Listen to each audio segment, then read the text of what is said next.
bakangi au pirate vous en a sanction na yo parce que ba musicien lolombo eleki na yebiso que musicien lelo ngakutu donc don nakoka suko benga tabatu to benga mutam so benga vie na omo bolo no na pesa information que vie ndako mwezo zika na matete to ndako mwezo zika na Montfleury o pesa ten photo accident mo salami na bandalo ngo pesa vie information mais via monika ka numéro donc ngakutu abo ingate mais tellement ba mise vele ba bebisa mono ni satan za ko benga mais alors qu'est-ce qui fait que BCBG est caca stable mais BCBG comment dépanner ba musicien non eza bon teza ngana solo na ba musicien nga moi je m'en sors c'est parce que ba yebi nengezali mais soki na la mutu o na ko salisa pe mutu na bite ke na salisa kabatu na tuti tolote mais lelo mutu so iraza la mon problème ko yebisanga pe na salisi tant ba osala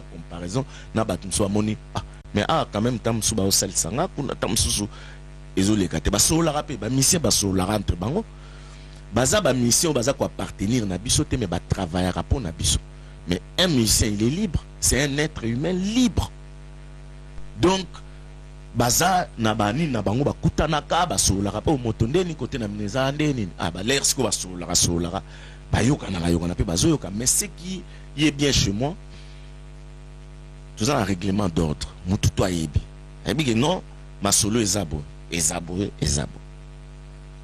mutu to yebi c'est clair et net na côté tableau série moko to ezalaki ce pendant ma solo to tableau bon botala to betaki bo noir sur blanc papa ba détail nyos mission bo ce que musicien net ba orchestre msuna mona ba benga ngoni arnaque tes mains mensonge du genre ba foutara mission na chaque fin du mois mais c'est faux mon fout mission ni chaque fin du mois pendant que mbongo ezokota te orenta o ba no foute ce qu'on a mbongo na yo moko pendant que BCBG ba fout ma kaka so production zali ce qui rentabilité salami ce qui mbongo écoute ba yebit ce ezate c'est que au fout musicien na papier donc justement c'est pour ça il faut éclaircir quand tout est clair musicien yebi que c'est comme ça aux anneaux on a pas problème mais quand on a comme ça clarté et puis biso ba musicien nous sommes très généreux par concert soupe to beta mon au beti copé concert mais on beti on peut au sali vieux mon beau plaisir au sali sœur mon beau plaisir au sali parents mon beau plaisir au moni donc c'est pas vraiment seulement ça ça vraiment yangote makamoya mnene ezali oyoke culture ya Congo politique nango eza mabe il faut ba bongisa côté wana c'est tout si aujourd'hui un artiste a touché ba droit naïe ba droit d'auteur naïe ezali bien talaka makamo ba droit d'auteur on débimisi ba trouble belé na ngako ko le belango parce que na monango bizarre et nga na se confier qui pas ba groupe ya cabinet mon bango baza ba spécialiste na ba droit d'auteur même ça on bino bolandela araka l'air quand ça sera du bon pour salinga signe je vais m'affilier et puis total nekene mais ceux qui musiciens alors on va droit na normal musiciens zalande va toi le matin aujourd'hui musicien congolais a commis au plus bas de l'échelle et ezozala beaucoup plus bateau bazo kota tona binope bateau bovandi si déjà masolo parce que yo na groupe oza tokolo ba parmi ba groupe oza stable ou ba musicien na yo ozana bango depuis des années alors ezo ça que koto yo moi kwa ngezali siko soki moi kwa ngezo bima place wana stabilité wana ezo utana nini secret na ngwezo zala nini ezaka ka que yo zo ba droit na yo zo kabolana ba musicien ezaka ba musicien wana ba na confiance na yo parce que yo oza jibé ou bien ba musicien na baza sûreté que en dehors ya BCBG calme goza. Mais d'abord ceux qui musiciens a sali au confiance c'est qu'à na ba preuve parce que on peut pas faire confiance à une personne pendant que oza na ba preuve. Pour d'abord faire confiance, il faut avoir des preuves. Et après, conviction. Nabolingo, c'est très important. L'amour doit régner. Et puis, oh, bah, ambition et artiste. moi je peux pas gérer ça naza nzambe te pour na yeba non motema ya tel musicien motema ya oyo azo penser bon non ozomona et puis ba musicien msu baza na bon moto azomona ngo pe eza trahison atali abia bon moto mais au hasard ambition na monde que oui moi ça va ça me suffit je peux aussi faire mon chemin tant mieux même ça bon tant mieux naza seul artiste oh bon je suis pas seul j'ai belé be bazali mais na yebite so eza ya solo ndenga la loba nga na sala réunion na yebisi na ba musicien les boza boye o nyonso ni sala album na ye to azana pour ça sala ni na ye je préfère à salango en bonne et due forme qui n'est bolingara bo salango na ndenge au créer conflit pour conflit on a et permettre yo aux ala libanda ou banda ko finga ou sala pour permettre ça ni na alors beaucoup qui ont fait ça se sont cassés les dents c'est mieux au sal na yo en bonne et due forme aux anao bien au sal no disque na yo na val ya groupe ba musicien pe ba ko accompagner ça va alors ezo et comme pour la Congo on dirait tout ça la railo moko so y mutalati chemise à pembe bison sotologi ba chemise à pembe jibe ozo produire musicien na yo waze kwa zo produire musicien na ye na ba groupe musupe baza produire car na ba groupe on a ba komi na ba label et ça et comme net moi et le réseau régner mikolo na ba groupe na biso soki ozo produire artiste na yo confiance ni rosa nango oyo pesa yo lecture par rapport à expérience na yo que produit on a zui et ça est bien que vous allez accompagner na ba oyo aye wa message na bango déjà bon premièrement peut-être aux informations mabe nga naza producteur te na celle label moroté à production on a produit motu na produit motu mais néanmoins ils ont un musicien moi zo sala album na kati ya wenge BCBG donc na pesi autorisation kaka na yete et bana bogi sa sala album na e na ndenge salike voilà ayi kotika ne miziki avoyage na ya komi ayambi Jésus-Christ comme Seigneur et Sauveur donc eza conviction na e na pesi fikara bandi ba travaux après mon fikara bien na mona on était à la blague mais blague te ko ça l'album ils a jeté à garder album là abi je préfère na bimsanan banze mon groupe malé petit jour et comme na près na obimisa lelo eza tour ya Abraham mais na pesika bangwana te na yebisa mutu nyonso na le betisa bozala ba hypocrite parce que bino tunde bozana vous avez des ambitions bozana ba projet na bino mais eloko o ngana za ko déplorer ezali ke bosala ngo na ndenge ke oluki problème pour problème wana et permettre yo orienter ba idée na yo non yango lozo mona batu mususu bazo se casser les dents comme je venais de le dire. Pour Dieu est juste. Yo ke ne muto sala o mabete yo zolo ba mabena. Est-ce que nzambi muto bon pambola ote? Alors, je vais bien au sala album Feu de l'amour au Emaina Papa Emba. Papa Emba atiki biso batu nyonso ba yo sala lecture. Après liwana e que azaki na dimension moko donnée. Est-ce que liwa ya Papa Emba en tant qu'artiste était peu artiste congolais par rapport à unité, par rapport à vie sociale, par rapport à contact avec les autres? Bon, question nous a moins un peu compliqué. Na comprendre bien té. Dans le Bible. Et ibiso na ndeni. Papa Emba tanga kufi to yo mona kazaki na dimension mususu. Ben voilà, on peut comprendre de ce côté-là, il n'y a rien à dire. Sur le plan mondial, bah tout, bah même bah chaîne au total Réalibanda, tout moni que Papa Emba l'a mis partout. Tina Bassi étole partout baléli Papa Emba. Est-ce que contact au azaki na mona batu wana était artiste na biso pour que kozala bien na batu pour tala après vie ndenge ba reconnaître Papa Wemba à travers le monde. Est-ce que koye la pe biso liwa wana était ba artiste pour que basa la unité nakati ya aro bango nyonso bazosala qui est la musique. Bon, on va répondre boy. Au moni d'abord côté à que tout moni grandeur à vie. Les aou likama lo baté. Personne ne peut contester. Ndenge baleli Papa Wemba monde entier partout. Réponse dans les aramoko Papa Wemba c'était un artiste. Il était grand. Ndé dans le baki suisé planète, la planète a perdu une étoile. Et cette étoile c'était Papa Wemba. Donc grandeur naeza mutaro définir en côté. Il est azalaki immense. Lelo nga na koloba na olobate parce que lelo so nga na lobi na loba ba oloba o po Papa Wemba kufi lelo bato baza koloba. Moi je parlais de Papa Wemba, il était vivant. Yemoko yebi que JB parlait de moi ayebi. Même ataya banola nate bato bano yebisa ye.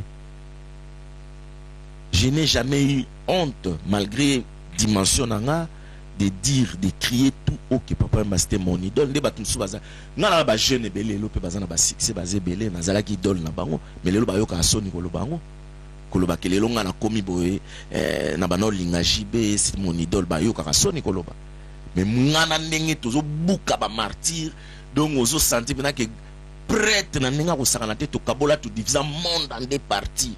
Ce qui même na Cameroun on coûte bato jouer bato JB OK Côte d'Ivoire au senti dimension to komaki mais je disais toujours tout haut sans peur d'être contredit un jour je lui criais que Papa Wemba c'est mon idole les gens na goya loba ko sala o bato so comme sala ki sakata ko via kufi bokomi ko loba loba oh vieux bon non moi je le disais il était vivant il est mort bande ko yoka donc lelo na o mona ona ko loba te.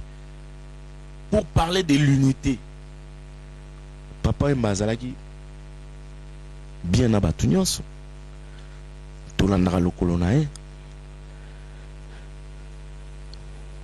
nga naza nalinga problème na batu te nde naza bo. Donc vraiment pour parler de l'unité je suis quelqu'un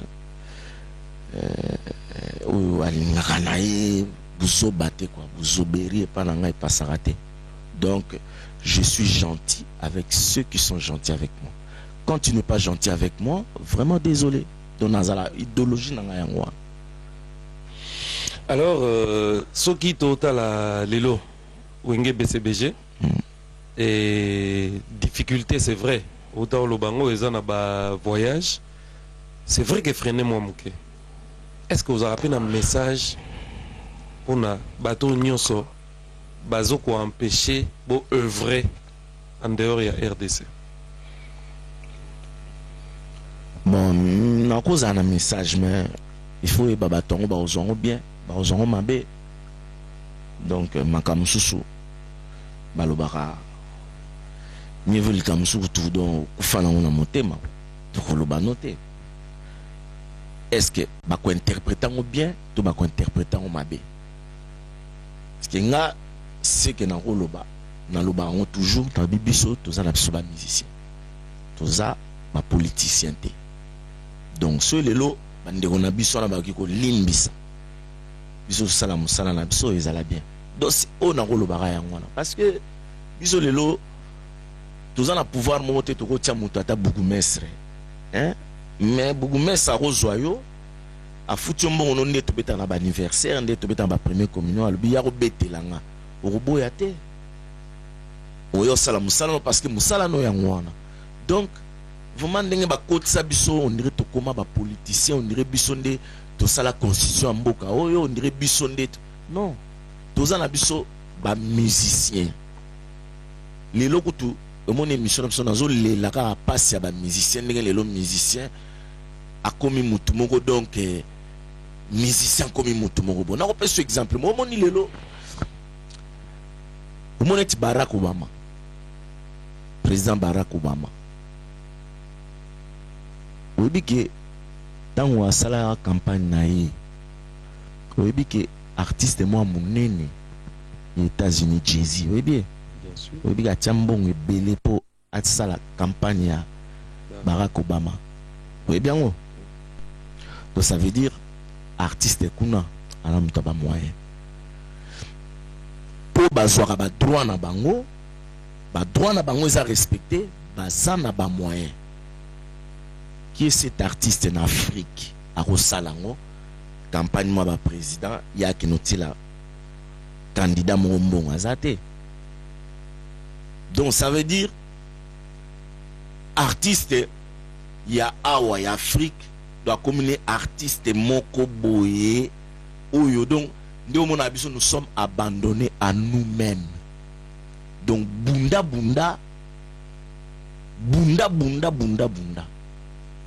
courage non kaka bunda mais na ndenge pena ya ba norme que musicien ayebi na bete concert nanga la rekoti ba droit nanga naza kozwa makamtu mais kaka osala que RDC ezalaki nde États-Unis lelo biso to ande bulango non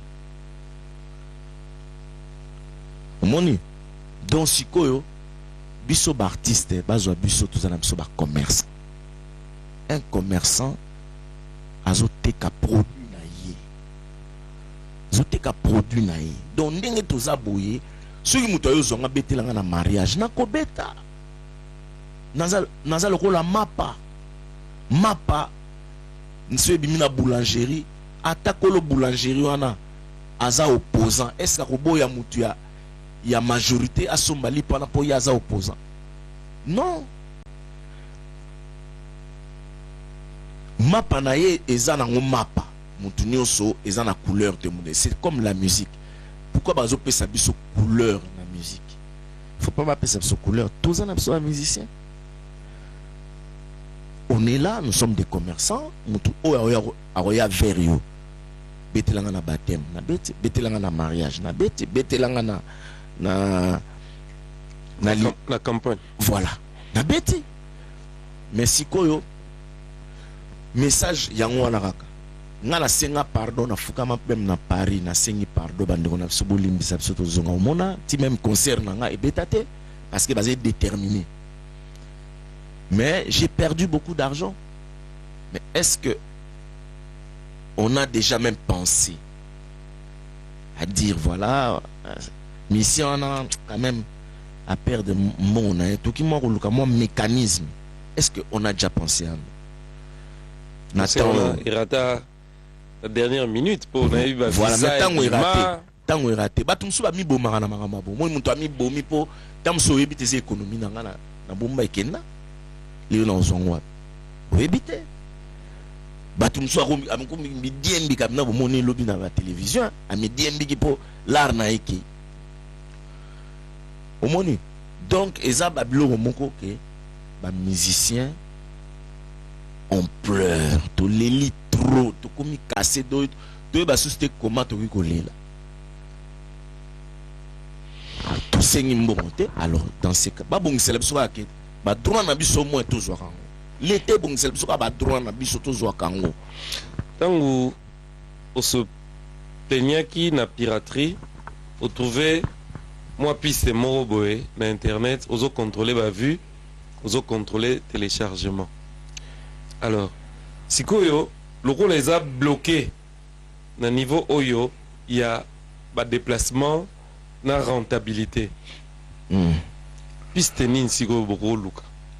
Parce que côté qu'on a trouvé qui moi piste, internet, au bouger na route mais internet on contrôler tout. Si koyo awa, ils ont senga kaka mouvement ou bien. Mais l'État doit s'impliquer dans ma musique, ma culture. Kaka ba musicien te. Léo n'a pas ce exemple. Moi, je sais Nigeria, c'était la même chose. Bazoka chance, bazu ministre de la culture. Aïwana habite désormais pirater d'autres artistes, pas les Nigériens. C'est lui qui osera. Bakangio au côté prison.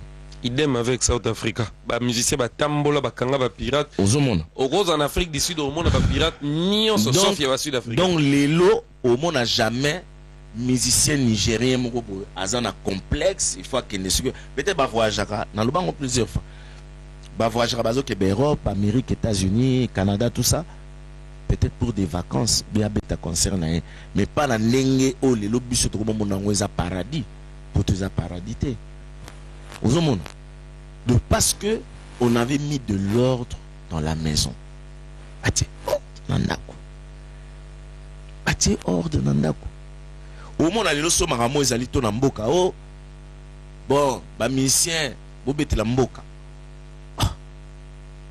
PDG ni nango akelelo musala PDG mongo boye akena musala après aloba kite na sali musala pona mboka ufutanga te momona reza ra musicien o bobetela ka mboka eza pona mboka o ka pe ba joueur et mon côté dans juste il y a aussi des joueurs qui souffrent aussi de ça. Oh non, bobete la bague ezali comme mboka bobeta kaka. Mais au monde n'a jamais directeur mongo boye na société ake musala lo bake non na fin de moté bo futanga j'ai travaillé pour le pays. Au monde ngote la preuve à nous mon ba député baza ko réclamer mikonyo so ba kitsa salaire na bango te bazo réclamer ba matsa bango ka salaire. Et maintenant pourquoi on doit toujours pour la catégorie à batu moko bobango il faut bazala bien batu musul faut bazala bien te. C'est ça le problème. Na pas ce exemple gara ya Nigeria pour la musique. Biso à l'époque les Cameroun nazo biso jour okutana Wera awebisa yo jour okutana Didier Masela Alain Makaba Adolphe Blaise bako biso makamona nazo à l'époque donc on beta na Burkina Faso les on haute voltage je crois hein les balles n'a pas comme ça en Burkina Faso to beta kuna to beta na stade to beta na artiste nigérien beaucoup na la fait la pauvre fait la abanda beta na ba sous-vêtements obni abana voyager a voyager na 3 avions et puis ba avion na yé avion mo un instrument avion mo ba musicien avion mo ya yé na ba danseuse na ba sinaye parce qu'il y a na ba sebela on voyager na bango tout concerné tout fou bazal au monake musique est na power mais les problèmes où ils ont passé ah oui toyebi que les difficultés dans le monde entier mon crise autoloba il faut pas que les gens pensent que c'est seulement au Congo hein? Non attends là dernièrement dans à Paris ba ingénieur de son coûte à studio bazo lela na bien ingénieur mo ba combiner tout taximen a JB on travaille plus. Parce que vous les musiciens congolais là c'est vous tant vous venez ko ya moi ba studio ils ont bougé tous moi ba mbongo musa les associés na ko na za bona komi na nga taxi na sali taxi na ngai na komi taximen si na zo gagner sous-souté ce que tous na musala benga tanga na yo travailler na kin na sali le boulot na songi pour te dire que crise wana eza partout mais ce que mon temps crise est partout mais ya biso eza exagéré vous comprendre parce que kuna tant crise écoute qu'on imagine toi ce qu'il y a biso et zalandene ça veut dire que toi na difficulté moko ya makasi o lelo bato bazo comprendre makambo bazo comprendre o pe bazo comprendre te ba mona honnête kaka boye non alors j'ai bien piana non lingato c'est sa première partie oyo parce que chaque mois, vous allez intervenir une fois pour que les téléspectateurs aient des informations, des nouvelles et un groupe et puis un entourage et orchestre. Les lotos comme on a en fait comme on a souka déjà, on a un petit message et tout en promettant aux téléspectateurs que dans les jours à venir, chaque semaine, 2 diffusions. Il y a un numéro et une émission dans BCBG News. Ouais, en tout cas, on a remercié notre télévision, RTGA. En tout cas, merci Mingi. Merci Mingi na boss. On l'a ta chapeau. Boss, vraiment. Papa Pius. Hein? Merci pour l'espace. Donc, vraiment, merci Nayo. Directeur, merci na Batunyoso. Merci na Esaïe, merci na Batope Balola na biso na 5 millions merci mingi. Donc bozala na bino kimia bozala bino kimia ezo ezala na bino mosala na biso ndenge ezalaki liboso eza susu ndenge wana te